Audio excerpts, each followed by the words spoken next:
the Inspirative TV channel. Meet different people with different experiences, language, culture, arts, and education. Assalamualaikum Ustadz Ali. Waalaikumsalam Ustadz Jainuddin. Apa topiknya sekarang ini? Topik untuk tausiah pagi. Ya, Oke. Saya kasih judul pelit. pelit. Kata lain bakhil. Ustadz Jainuddin termasuk suami yang bakhil. Enggak. Jangan dicontoh, yaitu suami-suami itu harus tahu, ya kan, Ya. istri-istri mendoakan mereka di rumah untuk berikhtiar. Oke. Bakhil atau pelit adalah bencana, disaster. Kasihan wanita yang diuji dengan suami yang bakhil. Semoga Allah menolongnya dan memberi petunjuk kepada suami-suami. Menafkahi istri itu hukumnya wajib menurut Al-Quran dan sunnah Rasul. Sungguh buruk jika suami memiliki harta tapi bakhil kepada istrinya. Terlebih bila ia pelit kepada istri-istrinya, namun menghamburkan uang untuk hal-hal yang tidak jelas, malah ngasih istrinya orang. Nah, ini catatan yang bodoh ya. Berapa banyak rumah tangga yang tidak bahagia lantaran kekikiran suami dalam memberi nafkah. Penting diketahui di antara hak istri yang harus dipenuhi suami adalah memberi nafkah dengan sesuai dengan kemampuan dan kelapangan rizkinya. Bertakwalah kepada Allah dalam mengurusi istri dan anak-anaknya. Jika suami tidak baik pemahaman agamanya, tentu suami yang bakhil akan mengklaim bahwa segitulah kemampuanku. Dan Allah berfirman yang artinya, hendaklah orang yang mampu memberi nafkah menurut kemampuannya, dan orang yang disempitkan rizkinya hendaklah memberi nafkah dari harta yang diberikan Allah kepadanya. Allah tidak memikulkan beban kepada seseorang melainkan sekedar apa yang Allah berikan kepadanya. Allah kelak akan memberikan kelapangan sesudah kesempitan. At-Talaq 7, ya, ayat 7. Kemudian apa dosa istri yang tidak pernah mengeluhkan permasalahan nafkah sedikit pun, sehingga ia harus diuji dengan suami yang pelit? Dan kenapa si suami menikahinya? Imam Muslim meriwayatkan dari Jabir bahwa Rasulullah pernah berkhutbah yang artinya, bertakwalah kepada Allah dalam mengurus istri karena mereka adalah seperti tawanan-tawanan kalian. Kalian telah menjadikan mereka istri-istri dengan amanat dari Allah, dan kalian menghalalkan kemaluan mereka. Mereka dengan kalimat Allah untuk mereka. Kalian harus memberi mereka makan dan pakaian dengan yang baik dan yang layak. Wahai orang bakhil yang malang, nafkahilah keluargamu. Insya Allah Anda akan diberi pahala sebelum kalian mati, sebelum kalian meninggal, dan Anda berdosa karena kebakhilanmu, kemudian keluarga dan anak-anakmu menikmati hartamu. Kalau begitu, amalan apapun kelak Anda usahakan. Sikap banyak mencela dan mengkritik istri akan merenggangkan hubungan suami istri dan menimbulkan kebencian. Nah, Ini kan catatan buat suami. Tapi istri juga begitu, nggak boleh mengkritik yang berlebihan terhadap suami, atau mencela suami yang berlebihan, apalagi suami yang bertanggung jawab. Ya, di sini saya juga ada keperpihakan pada suami juga sedikit. Sudah menjadi kewajiban suami untuk menerima alasan istri dan berprasangka baik kepadanya. Jika mendapati sesuatu yang mengharuskan untuk mengkritik, hendaklah ia mengkritik dengan rasa cinta, yaitu kritikan yang lembut dan dalam penyampaiannya. Adapun yang lebih baik adalah melupakan dan menganggap kesalahan istri sebagai angin lalu. Jika selalu memperhitungkan setiap masalah, seluruh hidupnya tidak akan menjadi keruh dan sengsara dan terus berkepanjangan. Berikut ini ada faktor dan catatan yang membantu para suami bersikap proporsional dalam mencela istrinya. 1.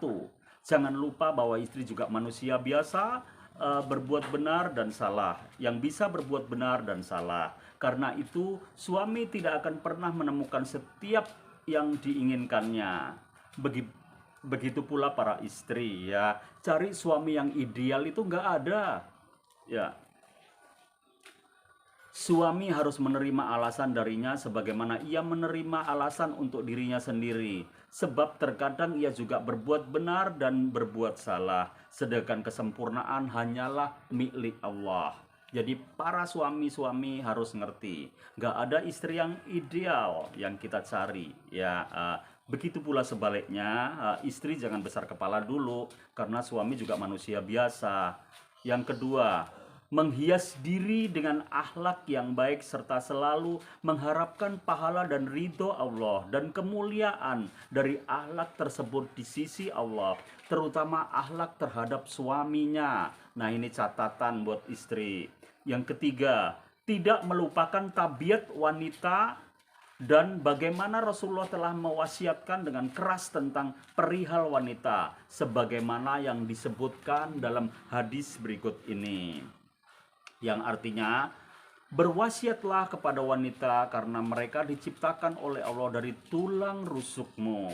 Dan sungguh bagian tulang rusuk yang paling bengkok adalah bagian yang paling atas. 4. Segera meminta maaf kepada istri jika kritikannya diiringi lafal yang melukai perasaannya.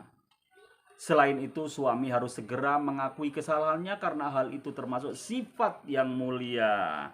Oke, ini juga dikembalikan ke istri, ya kan? Istri juga harus minta maaf kalau melakukan melukai perasaan suaminya. Seperti itu. Jadi ada balancing, jadi keseimbangan. Enggak istri aja perlu diperhatikan, padahal suami juga perlu diperhatikan, ya kan, kayak gitu. Ibnu Hibban berkata, siapa yang bergaul dengan manusia tanpa mengabaikan hal-hal yang dibenci oleh Allah dan meninggalkan harapan terhadap hal-hal yang disenangi, maka hidupnya akan lebih dekat dengan kekeruhan daripada kejernihan, permusuhan dan kebencian daripada persahabatan dan kebencian yang ia dapatkan dari mereka. Tentang etika mengkritik, Ustadz Muhammad Abdul Halim Hamid menjelaskan, jika memang harus mengkritik, hendaklah orang yang mengkritik menghiasi diri dulu dengan etika-etika yang ada di bawah ini. Yang pertama, tidak membesar-besarkan persoalannya yang saat mengkritik, bijaksana dan menjauhi sikap mencari-cari kesalahan pasangan, lalu menarik kesimpulan yang paling tepat. 2. Memulai dengan isyarat sebelum berterus terang, sebab berterus terang terkadang bisa melukai. Hendaklah suami lebih memilih isyarat jika istri dapat memahami dan maksudnya. Apabila belum paham, barulah berterus terang dan mengembalikan perkaranya kepada Allah. Tentunya hal ini dilakukan dengan lemah lembut. 3. Memilih momen yang tepat untuk memberi masukan. tidak melakukannya di hadapan orang lain meskipun itu kerabatnya sendiri, sebab tindakan itu merupakan penutupan kesalahan yang dapat membantu meluruskan orang yang salah, sedang menampakkannya adalah pencemaran. Yang keempat, memilih waktu yang tepat, the best time. Tidak mengkritik ketika sedang marah atau emosi. Tunggulah hingga situasi menjadi tenang untuk menyampaikan masukannya. Tapi kadang istri juga gak menunggu tenang terus saja, jadi gak ada kapan tenangnya gitu. Jadi suami juga gak sabar, ya kan? Oke, yang nomor 6, menjaga orang yang dikritik, yakni tidak melukai dan menyakiti perasaannya. Sama juga sebaliknya, ya suami harus istri harus tahu menjaga suami, jangan sampai dia ngomong yang kasar-kasar.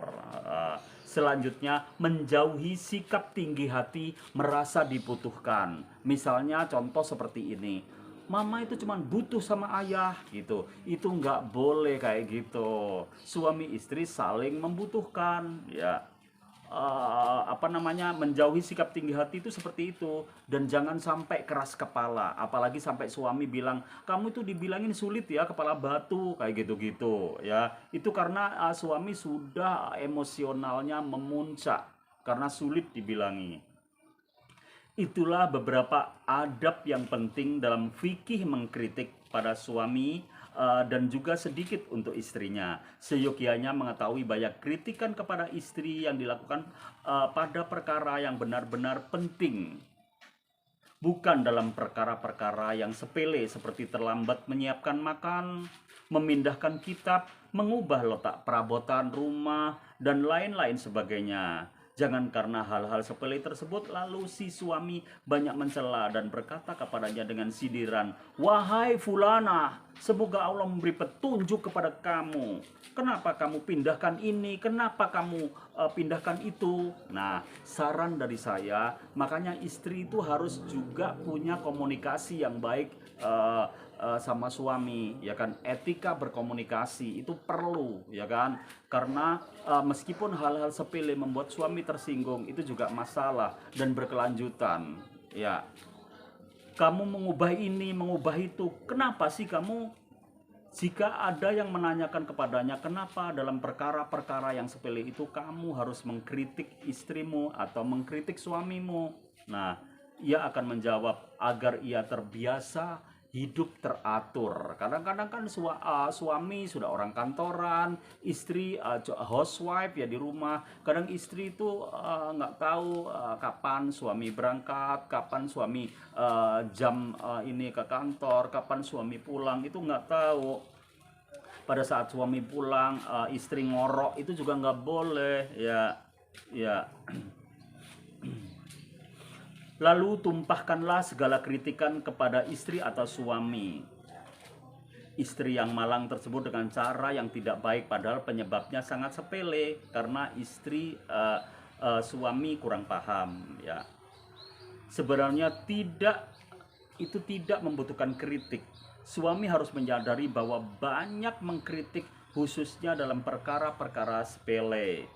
Ketika kritikan atau celaan pada perkara-perkara remeh dalam menyebabkan seorang istri gelisah dan suami gelisah atau tertekan, itu akan fatal akibatnya. Maka saling mengertilah antara suami istri. Tapi di sini lebih condong istri yang dibela dalam buku ini.